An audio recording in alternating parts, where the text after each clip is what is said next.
तीफी भट्ट लाहौर का एक बहुत बड़ा किरदार है और मैं तो उसे कहूँगा कि जैसे वो अंडरवर्ल्ड का बहुत बड़ा किंग है।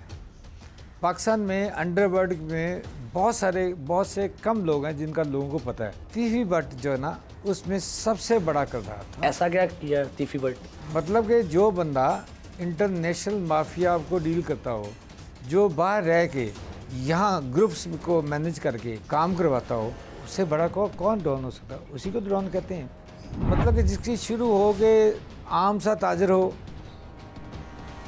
हमारी आंखों के सामने ही, फिर वो अखबारी के वो जो मंडी के तजारत ताजरों को डील करता हो, करता करता जब वहाँ दुकानों के कब्ज़े और उनकी बारगेनिंग और इस तरह आगे वो ट्रेडिंग करता करता जब क्राइम की ट्रेडिंग में आ गया तो एक माफिया किंग बन गया। तीफी भट्ट टेक्निकली इतना स्ट्रॉन्ग था, सबसे बना के रखता था, पॉलिटिकल इन्फ्लुएंस बहुत ज़्यादा था, सारे मामले ठीक चल रहे थे और कभी वो पकड़ा नहीं गया, कोई एफआईआर में उससे कोई सज़ा नहीं हुई।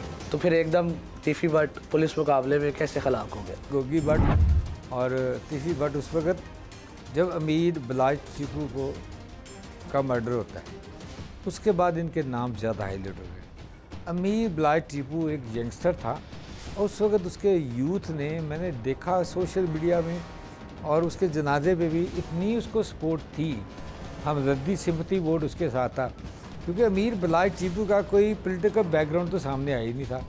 ये था कि उसके बाप को पहले कत्ल किया गया और लोग उसके साथ थे और ये अचानक उसका भी मर्डर हो गया, क्योंकि उसके 2-3 केस तो उसके खिलाफ बनाए गए थे लेकिन वो किसी केस में साबित नहीं हुआ था। तो लोगों में इसलिए उसके बारे में सॉफ्ट कॉर्नर था। तो उस वक़्त ये नाम बड़े सामने आए तीफी भट्ट के, और पहले भी नाम थे लेकिन हाईलाइट तब हुए। फरवरी 2024 में बलाज को कत्ल किया गया।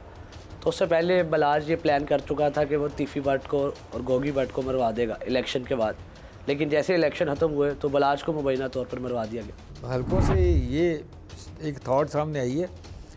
तीफी भट्ट ने अपने डिफेंस में बलाज को मरवाया। तक अमीर बलाज को मैं जानता हूँ कि वहाँ यहाँ आने के बाद भी वो स्टूडेंट था, बाहर पढ़ा हुआ था और उसने बाप की गद्दी को, किसी ने कहा कि आप बाप की गद्दी पे बैठ गए हो, उसने कहा तवा नज़बिल्ला, ये कोई गद्दी होती है जुर्म के रास्ते में जो।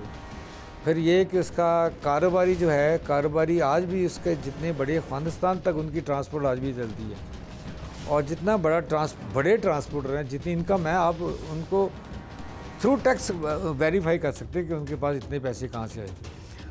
तो उन पे जो मुखालिफ फरीक की तरफ से, मुखालफिन की तरफ से लगाया जा रहा है कि वो कब्ज़ा करते थे, वो यार अपनी ज़िंदगी में बलाज ये कह चुका है कि मुझे 1 इंच भी साबित कर दें तो मैं सारी प्रॉपर्टी छोड़ने को तैयार हूँ। गोगी भट्ट कहाँ है? मेरा ख्याल है कि वो अभी बाहर है, अच्छा, लेकिन वो पुलिस की हिफाजत में।